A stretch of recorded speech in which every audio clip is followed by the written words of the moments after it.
علی جناب صدام قریشی السلام علیکم ورحمۃ اللہ تعالی وبرکاتہ۔ فقیر قادری گدائے نظامی بدر الدین احمد خان رضوی مصباحی آپ سے مخاطب ہے۔ ہم آپ کے شکر گزار ہیں کہ آپ نے ہمیں خلیفہ گلزار ملت پر بریلی شریف سے یاد کیا۔ اللہ رب العزت آپ کو دارین کی سعادتوں سے مالا مال فرمائے۔ آپ نے ہم سے یہ سوال پوچھا ہے کہ ایسے شخص کے پیچھے عشاء کی نماز اور تراویح ہو جائے گی جو کھڑے ہو کر قرات کرے، پھر کرسی پر بیٹھ کر رکوع سجدہ پڑھے اور دوسری رکعت میں بیٹھ کر ہی قرات کرے، رکوع سجدہ رہنمائی فرمائے۔ جناب علی،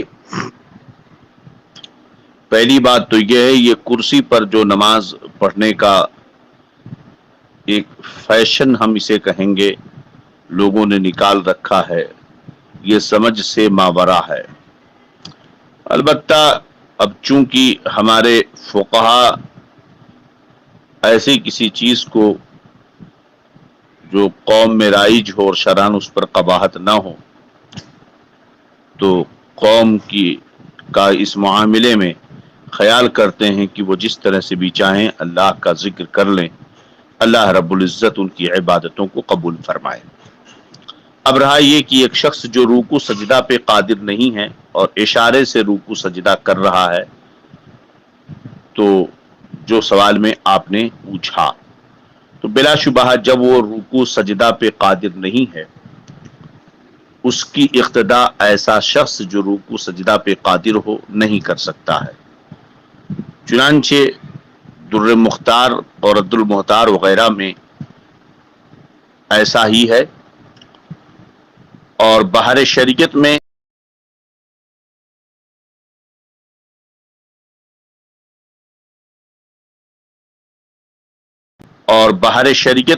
صدر الشریعہ رضی اللہ تعالی عنہ تحریر فرماتے ہیں کہ جو رکوع و سجود سے عاجز ہے، یعنی وہ کی کھڑے یا بیٹھے رکوع و سجود کی جگہ اشارہ کرتا ہو،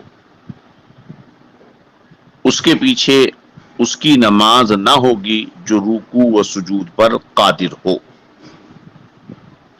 اور اگر بیٹھ کر رکوع سجود کر سکتا ہے تو اس کے پیچھے کھڑے ہو کر پڑھنے والے کی ہو جائے گی۔ مسئلہ واضح ہو گیا کہ جب وہ شخص کرسی کھڑے ہو کر قرات تو کرتا ہے، مگر رکوع اور سجدہ کرسی پر بیٹھ کر کرتا ہے اشارے سے۔ کرسی پر بیٹھ کر کرنے کا مطلب یہ ہے کہ وہ اشارے ہی سے کرتا ہوگا، کہ کرسی پر بیٹھنے کے بعد زمین پر سجدہ کرنے کا تو مسئلہ ہی نہیں ہے، سوال ہی پیدا نہیں ہوتا ہے، تو ایسی صورت میں وہ اشارے سے رکوع سجدہ ہی کرے گا۔ تو ثابت ہوا، واضح ہوا کہ جو شخص رکوع اور سجدے پر قادر نہ ہو بلکہ اشارے سے رکوع سجدہ کرتا ہو، اس کے پیچھے ایسا شخص اقتداء نہیں کر سکتا جو رکوع اور سجدہ پہ قادر ہو۔ هذا ما عندي والله اعلم بالصواب۔ السلام علیکم ورحمۃ اللہ وبرکاتہ۔ ہمارے چینل سے جڑنے کے لیے یوٹیوب پر سنی قادری رضوی نیٹ ورک کو سبسکرائب کریں۔